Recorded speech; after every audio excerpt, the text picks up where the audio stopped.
Assalamualaikum warahmatullahi wabarakatuh. Bismillahirrahmanirrahim.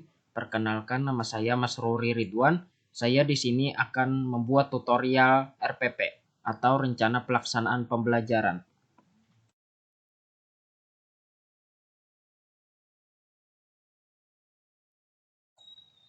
Adapun guru dalam rancang RPP yang terdiri dari 1. Kompetensi inti, 2. Kompetensi dasar, 3. Indikator, 4. Tujuan pembelajaran, 5. Materi pokok, 6. Metode dan strategi dalam pembelajaran, 7. Langkah-langkah kegiatan belajar mengajar. Di dalam itu terdapat kegiatan awal, inti, dan akhir. Yang kedelapan, media dan sumber belajar. Yang terakhir adalah penilaian. Identitas RPP, saya mengambil satuan pendidikan di MTSN 2 Mula Warman. Mata pelajaran yang saya pilih adalah Al-Quran Hadis, kelas atau semester kelas 7 semester ganjil. Materi pokok yang saya pilih Surah Al-Alaq, alokasi waktunya 2 kali 40 menit.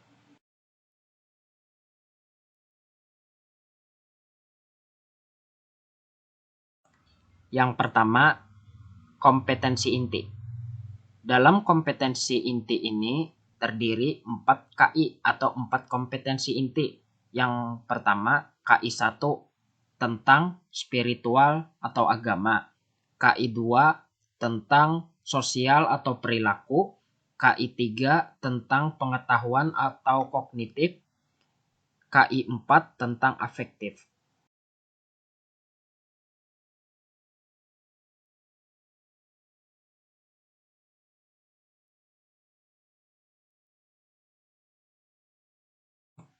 Yang kedua, kompetensi dasar. Nah, seperti melafalkan surah Al-Alaq serta mengenal pesan-pesan yang terkandung di dalamnya. Nah, jadi harus dicapai oleh siswa untuk menunjukkan bahwa siswa telah menguasai standar kompetensi yang telah ditetapkan. Yang ketiga, indikator. Indikator itu penanda pencapaian KD atau kompetensi dasar, seperti melafalkan surah Al-Alaq dengan benar dan menjelaskan pesan-pesan pendidikan yang terkandung dalam surah Al-Alaq tersebut.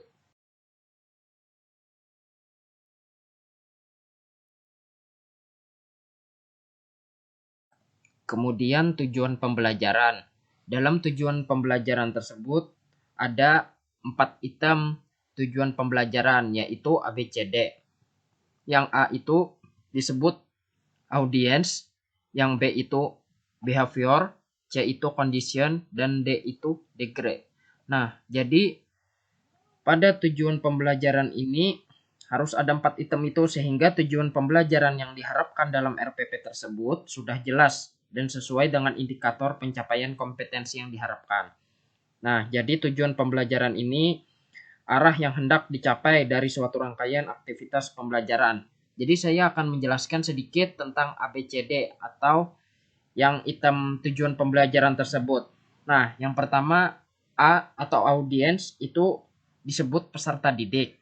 Nah, kemudian yang B itu behavior. Nah, diartikan suatu tingkah laku yang diharapkan oleh peserta didik setelah mengikuti proses pembelajaran. Nah, yang C itu condition. Condition itu adalah keadaan atau kondisi yang terjadi dalam proses pembelajaran. Dan yang terakhir D itu degree, diartikan suatu pencapaian atau kata lain dapat diartikan sebagai suatu target yang harus dicapai oleh peserta didik. Nah, jadi di sini saya memberikan 3 contoh pada tujuan pembelajaran yang terkandung ABCD tersebut tadi.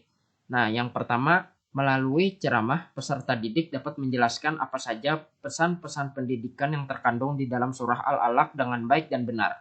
Nah, jadi yang melalui ceramah itu termasuk condition. Yang peserta didik tadi itu audience dapat menjelaskan apa saja pesan-pesan pendidikan yang terkandung di dalam surah Al-Alaq itu termasuk behavior, dengan baik dan benar itu termasuk degree. Nah, begitupun yang contoh kedua dan ketiganya rumusnya sama saja. Melalui diskusi dan tanya jawab itu termasuk condition. Peserta didik itu audience. Dapat menyebutkan 3 hukum tajwid di dalam surah Al-Alaq itu termasuk behavior dengan benar itu adalah degree. Nah, kemudian yang ketiga, setelah menggunakan metode demonstrasi itu termasuk condition, peserta didik itu audiens dapat membaca surah Al-Alaq itu termasuk behavior, dengan baik dan benar itu termasuk degree.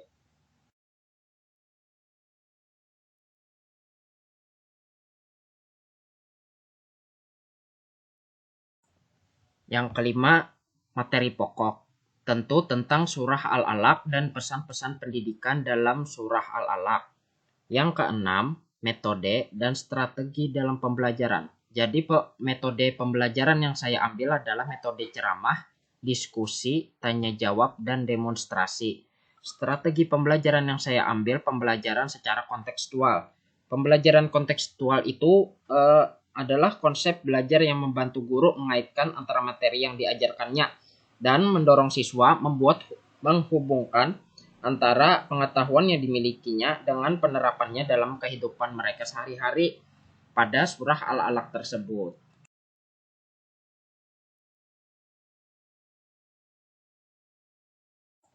Yang ketujuh, langkah-langkah kegiatan belajar mengajar. Jadi langkah-langkah ini harus dilakukan oleh setiap guru melalui pendekatan saintifik. Pendekatan saintifik itu adalah pendekatan yang wajib digunakan pada pembelajaran di sekolah berdasarkan kurikulum 2013. Nah, jadi pada langkah-langkah kegiatan belajar mengajar ini terdapat kegiatan awal, inti, dan akhir. Pada kegiatan awalnya, yang pertama guru menyampaikan salam kepada peserta didik. Terus yang kedua mengabsensi peserta didik. Yang ketiga menyampaikan tujuan pembelajaran.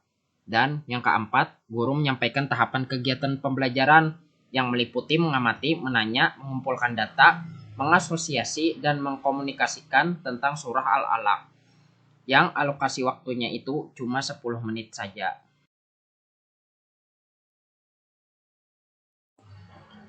Kemudian yang kedua, kegiatan inti. Dalam kegiatan inti ini terdapat 5 yang harus dicapai. Yang A, mengamati, B, menanya, C, mengumpulkan data, D, mengasosiasi, E, mengkomunikasikan. Yang A, mengamati, pertama, mencermati bacaan surah Al-Alaq di buku LKS atau Juz Amma beserta pesan-pesan yang terkandung di dalamnya. Yang kedua, menyimak bacaan surah Al-Alaq melalui tayangan video atau media lainnya. Yang B, menanya. Yang pertama, sebutkan 3 hukum bacaan yang terdapat surah Al-Alaq. 3 hukum bacaannya itu terserah saja.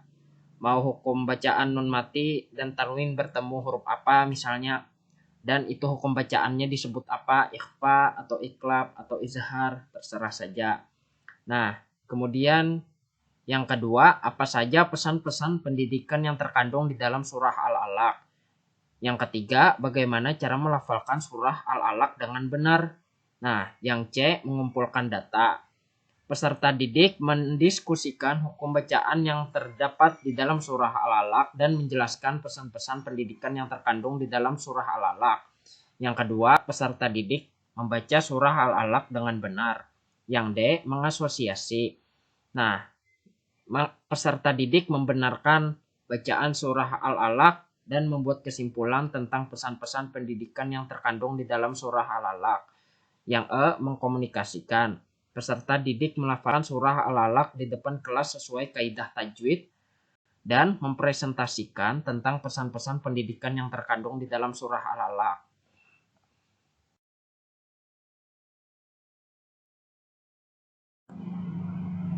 Nah, yang ketiga, kegiatan akhir. Pada kegiatan akhir ini, guru menjelaskan secara singkat pesan-pesan moral yang terkandung di dalam surah Al-Alaq. Kemudian guru memberikan tugas individu ataupun kelompok bagi peserta didik. Dan guru menutup kegiatan pembelajaran dengan doa. Kemudian mengucapkan hamdalah dan mengakhiri dengan salam. Yang alokasi waktunya itu tergantung dari gurunya masing-masing. Bisa 10 menit atau kurang dari 10 menit. Setelah pembelajaran hampir selesai.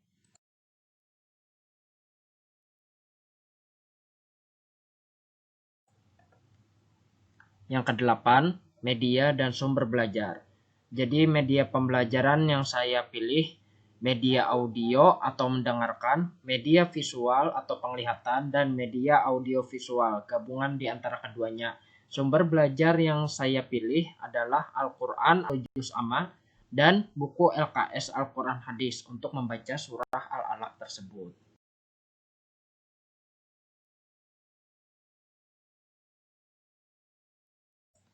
Terakhir, yang kesembilan, penilaian. Di dalam penilaian, guru dapat menilai dari penilaian sikap, penilaian pengetahuan, dan penilaian keterampilan. Nah, pada penilaian sikap, tekniknya mengamati bentuk, tingkah laku, dan adab di dalam kelas. Nah, instrumennya masuk kelas tepat waktu, memakai seragam dengan rapi dan sopan, tertib dalam mengikuti pelajaran, dan membawa buku alat tulis untuk pembelajaran. Kemudian penilaian pengetahuan. Penilaian pengetahuan ini tekniknya tertulis, bentuknya penguraian. Instrumennya menuliskan surah Al-Alaq ayat 1-5. Yang kedua, menyebutkan 3 hukum bacaan tajwid pada surah Al-Alaq. Misalkan hukum bacaan ikhfanya seperti apa, nun mati dan tanwin bertemu huruf apa, disebut hukum bacaan apa.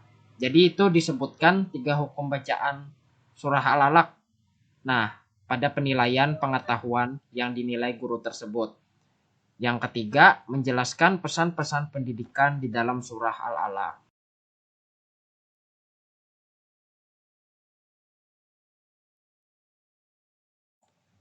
Kemudian yang terakhir, penilaian keterampilan. Tekniknya membaca. Bentuknya dinilai dari kualitas bacaan surah Al-Alaq dan pesan-pesan pendidikan di dalamnya. Instrumennya, yang pertama, membaca surah Al-Alaq dengan benar sesuai kaidah tajwid dan dapat menjelaskan pesan-pesan pendidikan yang terkandung pada surah Al-Alaq. Sekian dari saya. Semoga video ini bermanfaat. Terima kasih. Wassalamualaikum warahmatullahi wabarakatuh.